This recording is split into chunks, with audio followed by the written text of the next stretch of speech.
Bismillahirrahmanirrahim. Assalamualaikum warahmatullahi wabarakatuh. Alhamdulillahirrahmanirrahim. Segala puji bagi Allah subhanahu wa ta'ala. Anak-anakku sekalian, alhamdulillah pagi ini kita senantiasa dalam kesehatan, kemudian taufik dan hidayahnya dari Allah subhanahu wa ta'ala, yang patut kita selalu bersyukur. Dan mudah-mudahan anak-anakku di rumah ya, semoga sehat selalu dan tetap kuat, tetap lincah, tetap aktif dan belajar di rumah serta mengerjakan tugas. Nah, anak-anakku sekalian yang berbahagia serta ibu bapak di rumah, mohon bimbingan dan pendampingannya untuk anak-anak kita. Insya Allah hari ini kita tetap ada di sekolah. Ini kelas kita sepi ya, sepi. Nah, ini kelas kita anak-anakku sekalian. Alhamdulillah kita akan membelajarkan kali ini tentang air untuk kehidupan sehari-hari. Jangan lupa bahwa air yang kita konsumsi adalah air yang bersih. Nah, seperti apa? Mari kita bahas bersama-sama. Coba kita pikirkan anak-anakku sekalian ya, bersama ibu bapak di rumah. Kira-kira syarat air yang kita minum itu seperti apa? Dan untuk memasak, apakah itu harus air yang bening, air sumur, atau air ledeng dan lain sebagainya. Nah, kita nanti akan lebih tahu banyak. Kemudian yang kedua, bagaimana kualitas air yang dapat digunakan untuk mencuci pakaian. Nah, ibu bapak di rumah, terutama ibu yang selalu mencuci pakaian, tahu ya air apa yang harus digunakan untuk mencuci, maka mohon dibelajarkan kepada anak kita. Kemudian bagaimana kualitas air yang dapat digunakan untuk menyiram tanaman. Nah, air-air apa saja yang bisa digunakan untuk menyiram tanaman anak-anakku sekalian. Kemudian yang berikutnya adalah bagaimana kalian tahukah kalian dengan air laut rasanya apa? Tentu asin ya, karena air laut itu mengandung garam. Nah, itu ya. Kemudian anak-anakku sekalian,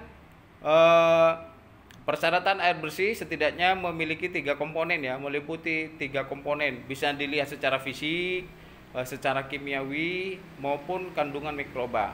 Nah, air yang bagus, yang bersih adalah yang pertama secara fisik, airnya tidak keruh, tidak ada warna apapun, bening dia. Kemudian tidak berasa dan tidak berbau. Jadi kalau ada air yang terasa manis, kelihatan keruh atau berbau, dipastikan itu bukan air yang bening, bukan air secara fisik adalah air yang baik. Kemudian suhunya di antara 10 sampai 20 derajat Celcius, sejuk. Kemudian tidak meninggalkan dapan, tanpa endapan. Tetapi pada umumnya air di Madura ada zat kapur. Jadi lama-kelamaan kalau kita pakai air sumur, kemudian di tempat air minum itu ada kerak putih, itulah endapan kapur yang dikandungi oleh air. Nah, untuk lebih baiknya maka ketika minum air sumur dimasak dulu ya. Secara kimia, air yang bagus itu tidak mengandung bahan kimia yang mengandung racun. Yang kedua, tidak mengandung zat-zat kimia yang berlebihan. Kemudian cukup yodium. pH-nya, derajat keasamannya antara 6,5 sampai 9,2.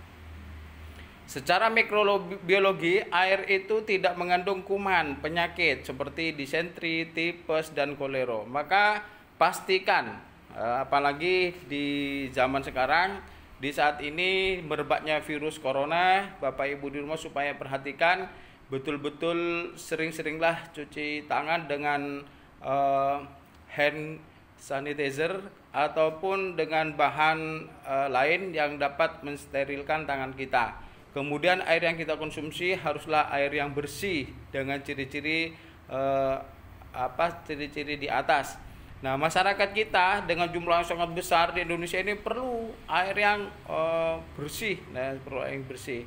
Nah, ini tugas Bapak Ibu sekalian, selain tugas yang di atas yang sudah kita tanyakan, ini ada bagan air untuk kehidupan sehari-hari. Dalam bagan ini ada 4, kira-kira digunakan untuk apa? Misalnya untuk minum, mencuci, menyiram tanaman, dan lain sebagainya. Saya kira demikian tugas untuk hari ini, tidak banyak nggih Bapak Ibu, cukup mengeksplor air bersih untuk kehidupan kita sehari-hari. Anak-anakku sekalian, yang terakhir kerjasama dengan orang tua ya. Anak-anak sekarang belajar tentang apa? Ya, tentang air untuk kehidupan sehari-hari. Apakah air di rumah kalian memenuhi syarat untuk kebersihan? Jika iya, apa alasannya? Misalnya karena ini dari PDAM yang dan lain sebagainya, mengandung ini jernih dan lain sebagainya. Nah, alasan-alasan itu dituliskan dalam kolom di bawah ini. Terima kasih, demikian Ibu Bapak kegiatan pembelajaran semi daring pada hari ini. Mudah-mudahan anak-anakku sekalian di rumah tetap segar bugar, sehat. Jangan lupa sarapan pagi, makan 4 sehat 5 sempurna, juga minum susu pagi untuk kesehatan. Jangan lupa juga jogging atau olahraga pagi di dalam pekarangan rumah, di dalam rumah ya, di sekitar rumah. Jangan sampai keluar atau berkerumun atau pergi ke tempat-tempat yang banyak orang. Hindari keluar rumah bila tidak benar-benar perlu. Terima kasih, mohon maaf. Demikian Bapak Ibu, anak-anakku sekalian, Bapak akhiri. Assalamualaikum warahmatullahi wabarakatuh.